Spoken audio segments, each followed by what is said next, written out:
Pak, izin Pak ya, Bu, ini dulu Bu. Sekarang zamannya udah sosial media Pak, Bu. Jadi sudah mulai harus kita galakan Bu. Senang juga Pak, kalau kita ngomong kalau di masjid kan paling cuma 100 jemaah kan. Tapi kalau di media sosial, kalau puluhan ribu yang nonton kan alhamdulillah senang juga. Bismillahirrahmanirrahim. Assalamualaikum warahmatullahi wabarakatuh.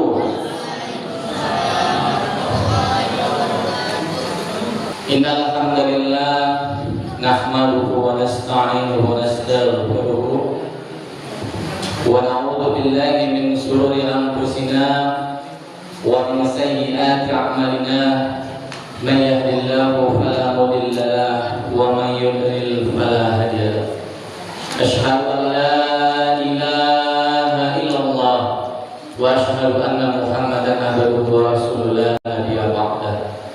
Allahumma shalli ala Muhammad wa ala ali Muhammad wa sahbihi wa man ihtada bi hudahu ila yaumil qiyamah. Hadirin Bapak Ibu jemaah salat tarawih, salah bukan tarawih langsung. Jamaah salat isya dan salat tarawih yang dirahmati oleh Allah Subhanahu wa taala. Bersyukur kita kepada Allah masih diberikan nikmat berupa kesehatan dan kemauan. Karena kalau tidak sehat, mungkin kita tidak ke masjid. Tetapi sehat, tidak ada kemauan, mungkin juga tidak ke masjid. Maka beruntunglah orang yang masih dikaruniakan nikmat syukur, sehat dan ada rasa kemauan.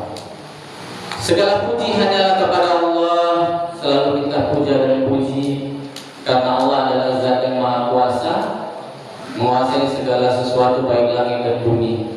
Salawat serta salam selalu kita hadiahkan kepada junjungan Nabi besar Muhammad SAW, sang tokoh pencerah dan tokoh revolusi di zaman kegelapan dan kebodohan, mengajarkan umat manusia nilai-nilai kebaikan untuk selamat hidup di dunia dan bahagia di akhirat. Hadirin Bapak Ibu yang dimuliakan Allah, menyambung materi saya minggu lalu, sekedar saya ingatkan kembali, takut lupa bahwa minggu pertama saya bahas tentang siapa setan yang dibelenggu. Setan ada 3 Bu, dari golongan iblis, dari golongan jin, dan dari golongan manusia. Kita minggu lalu sudah sepakat bahwa setan yang paling jahat itu dari golongan manusia. Kemudian minggu kedua saya kemarin belajar dari iblis. Iblis itu punya 3 sifat. Ya, sekedar mengulang Bapak Ibu. Yang pertama tukang hasad dan hasud, yang kedua sombong, dan yang ketiga menutupi jalan orang untuk berbuat lurus, atau akhirnya nanti dendam. Nah, ini kita bahas episode dendam. Maka minggu ini adalah saya akan bahas cara iblis menguasai manusia. Nah, Bapak Ibu, iblis bersumpah kepada Allah, diabadikan di dalam Al-Quran, surah Sad, surah ke-38 ayat 82. A'udzu billahi minasyaitonir rajim. Bismillahirrahmanirrahim. Qala wa izzatika la ughwiyannahum ajma'in. Iblis bersumpah kepada Allah, tetapi Bu, kalimat iblis ini keren. Iblis bersumpah tapi sambil memuji Allah. Qala fa izzatika, ya Allah, demi kemuliaan namamu. Seiblisnya iblis masih sadar diri Bu, Pak. Masih sempat dia memuji Allah. Kalau manusia Bu, pernah nggak Ibu dengar? Kalau Tuhan itu ada, mana mungkin Palestina dijajah? Nah itulah, itu manusia ngomong.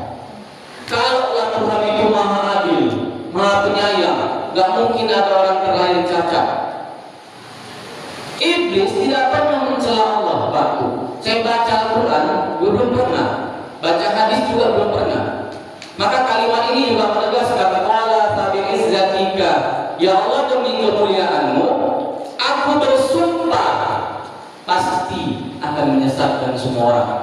Ini yang mau kita kaji. Ayat selanjutnya, illa ibadika minhumul mukhlasin, kecuali orang-orang yang Kau pilih. Apakah kita yang di masjid ini adalah orang yang dipilih oleh Allah? Belum tentu. Apakah saya yang ngomong di atas ini dipilih oleh Allah?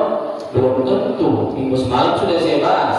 Orang yang berpotensi jadi iblis itu kan ada 3, pemimpin, umara, ulama, dan orang kaya. Berarti saya ini berpotensi jadi iblis. Makanya mudah-mudahan saya terhindar dari iblis. Takut juga saya, Pak. Karena belum dapat proyek ini, ya bahaya itu. Bu, kita lanjut. Oke, tadi kita bahas sumpah iblis. Bapak Ibu yang dirahmati Allah, untuk membahas ini, mari kita lihat kisah Nabi Adam, karena Adam adalah manusia yang pertama. Ifqala rabbuka lil malaikati inni khaliqun basyar. Allah umumkan kepada para malaikat akan menciptakan manusia min tin, dari golongan tanah. Fa idza sawaituhu wa nafakhtu fihi min ruhi, dan apabila aku telah sempurnakan ciptaanku dan aku tiupkan ruh kepada Adam, wa qaulahu sajidin. Kalimat inilah yang jadi masalah. Manusia belum ada, masih diumumkan, tapi sudah disuruh oleh Allah untuk bersujud. Maka ketika Adam diciptakan Allah, Hawa diciptakan Allah, boleh singgah di surga. Kita bahas dari sini aja, Bu, karena waktunya mepet, cuma 15 menit. Kadang saya lebih buka, kok saya dimarahin pengurus masjid, Bu. Ya, fokus, Bu. Pak, saya ingatkan, ini juga untuk saya, kalau mau selamat di dunia dan akhirat, cuma satu aja Pak jaga, kontrol emosi. Inilah kisahnya, Bu. Waktu Adam dan Hawa singgah di surga, iblis pelajari, Bu. Iblis pelajari, iblis amati, ternyata Adam itu sudah luput dunia, cinta kepada dunia dan takut akan mati. Kenapa, Bu? Karena Adam sudah merasa nyaman berada di surga. Iblis bisikan, iblis bangkitkan emosi Adam. Iblis tanamkan yang pertama kali namanya was-was. Saya akan bahas emosi dulu, Bu.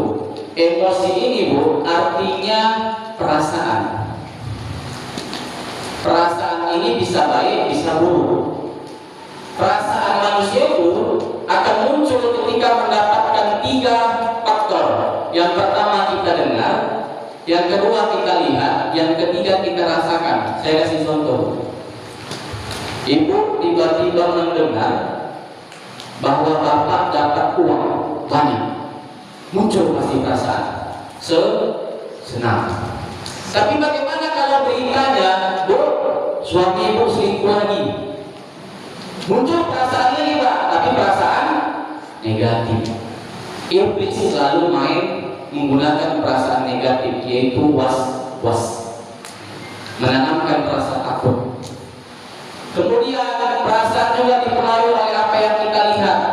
Misalnya ibu ini terawih, pulang ke rumah berantakan, pasti muncul emosi. Emosi apa yang muncul, Bu? Negatif, pasti marah. Bapak pulang kerja, sampai ke rumah lihat anak mengaji, apa yang muncul, Pak? Senang. Itulah emosi, Pak. Itu perasaan. Iblis selalu masuk melalui perasaan, dan dia selalu membangkitkan namanya was-was. Dasar hukum kita hari ini adalah surah panjang kali ini, surah Al-Baqarah ayat 35 sampai 36. Surah Taha ayat 117, 120, Surah Al-Baqarah ayat 20 sampai 22. Nanti ibu cek, Pak cek. Karena kalau saya baca ini panjang kali. Saya akan jelas-jelaskan ayat sedikit ibu. Iblis cara menggoda Adam simple bu, Adam, Allah. Gimana rasanya kalau kau mati nanti? Ini kalimat iblis pak. Kalau kau mati, tidak akan kau nikmatkan surga ini lagi. Oh, Adam udah mulai goyang pak, tapi iman masih kuat.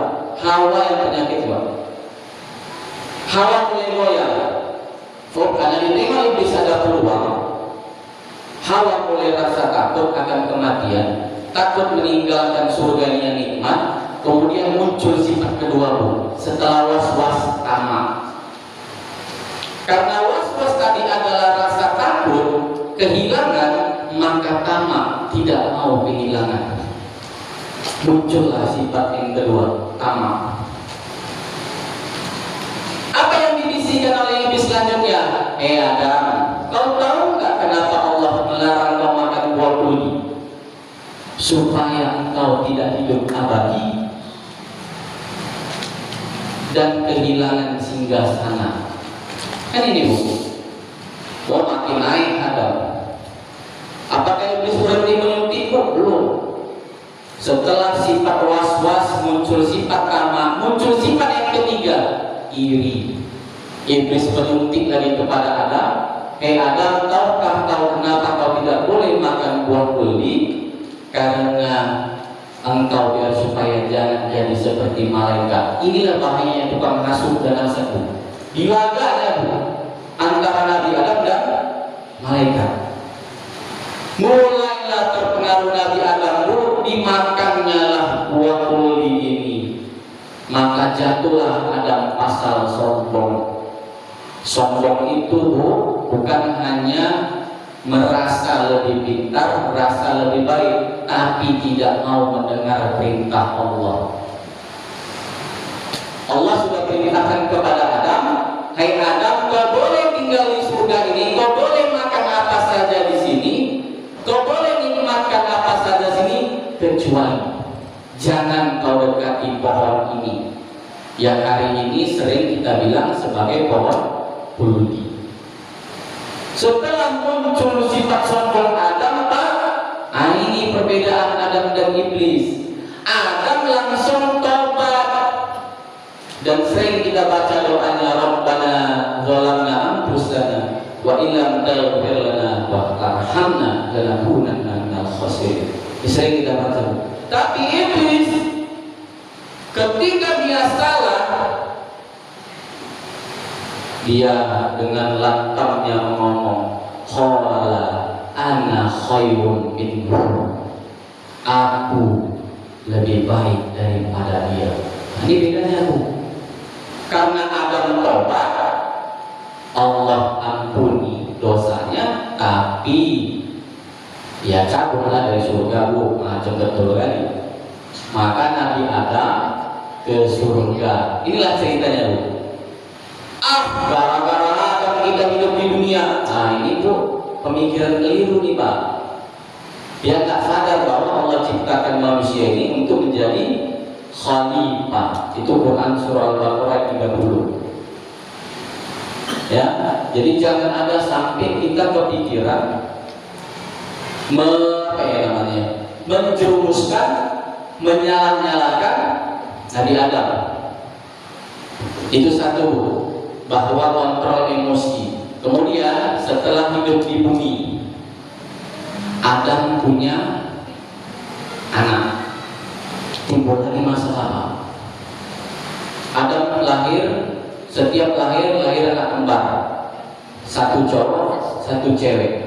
Lahir lagi anak kembar, satu cowok, satu cewek. Dasar hukumnya bu, pak, nanti silakan dicek. Ini Quran surah Al-Maidah ayat 27 sampai 31. Jadi Adam punya 4 anak, 2 cewek, 2 cowok. Disuruh nikah. Habil disuruh menikahi Iklimah, sementara Qabil disuruh menikahi Labuda. Apa jawaban Qabil? Karena mobil ini pun dari kompor iblis dia.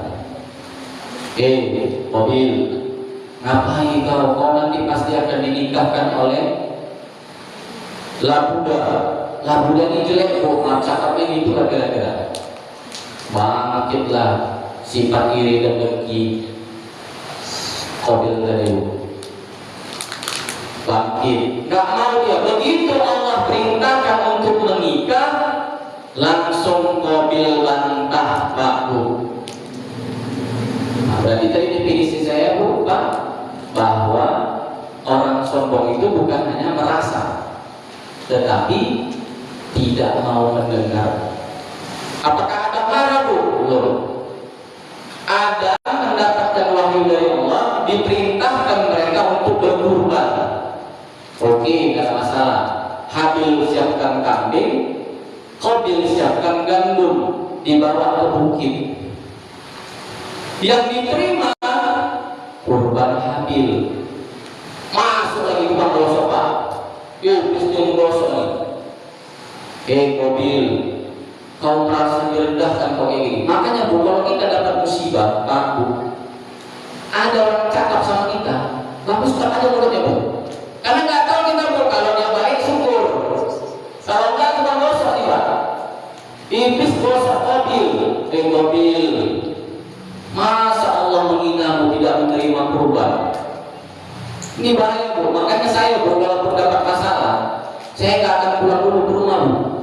Karena takut ini imunnya kan berubah. Takut kita harus suntuk. Yang bagus tenang dulu pak. Ya, karena kita juga harus paham istri ini pasti tukang ngomel. Itu dah sunatullah. Adam tergelincir karena nurut hawa pak.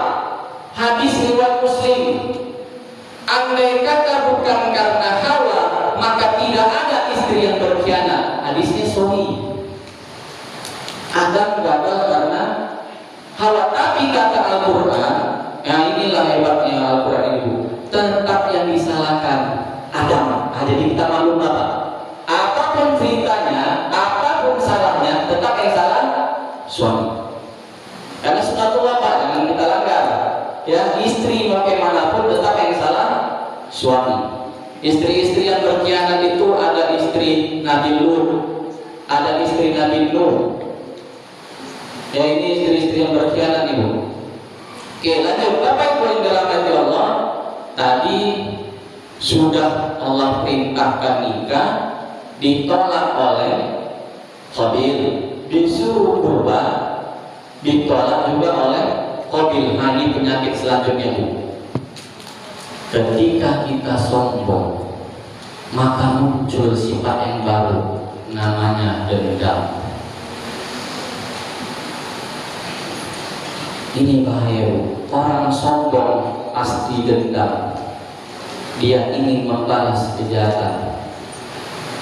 Orang yang miskin jadi kaya, luar biasa punya bu. Pak pernah bu, Pak pernah nggak lihat orang miskin tiba-tiba jadi kaya? Lantang kali bu. Orang kaya lantang, malu, tetapi pasti suka menghina orang miskin. Kan sama aja pak, cuma beda kelas saja, beda caranya saja. Maka bu, ingatlah alurnya. Iblis selalu masuk melalui namanya was-was. Was-was melahirkan tamak, tamak melahirkan sombong.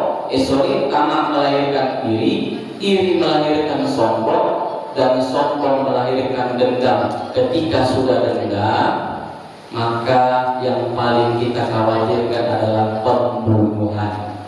Ini kan kisah Habil dan Qabil. Dendam dulu dia. Siapa yang ngajari baru? Iblis. Mana? Iblis pun bisikannya sampai nampaknya logika. Qabil, andai kata kalau Habil mati, kok bisa dapat uang? Kan itu pak, tadi kan silakan bu. Kok bisa dapat uang? Gimana caranya? Bagaimana caranya nggak tahu aja bukan. Mungkin tadi pukul pakai batu, pakai balon udah dicampakkan ke jurang, tapi saya yakin nggak mungkin dicampakkan ke jurang, karena ketika Habil mati, Qabil potong Habil sampai turun nanti burung gagak. Nah, itulah asal muasal kita masuk ke tanah kuburan. Nah, inilah sejarahnya, Bapak Ibu. Oke, Bapak Ibu yang dirahmati Allah.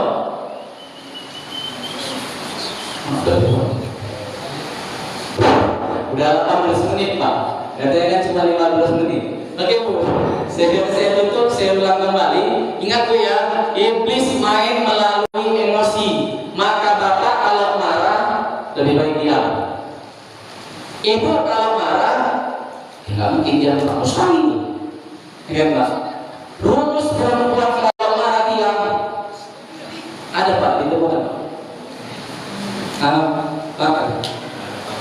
Gak ada maksudnya. Oke, terakhir Bu, emosinya yang paling sedap begini Bu. Istri takut kehilangan suami. Tadi kan saya bilang Bapak ada nih. Sekarang kita ganti kalimat. Istri takut kehilangan suami, tetapi suami belum tentu takut kehilangan istri. Sepakat Bu? Serius betul nggak? Oke Bu ya, itu saja. Bismillah, astagfirullah khairan. Nanti untuk minggu depan baru saya fokuskan iblis, manusia yang berhati iblis. Sebenarnya ini materinya untuk minggu depan, rupanya udah perangkian Bu. Nah ini nanti saya jelaskan untuk minggu depan. Manusia berhati iblis. Billahi bismillah, astagfirullah khairan. Wassalamualaikum warahmatullahi wabarakatuh.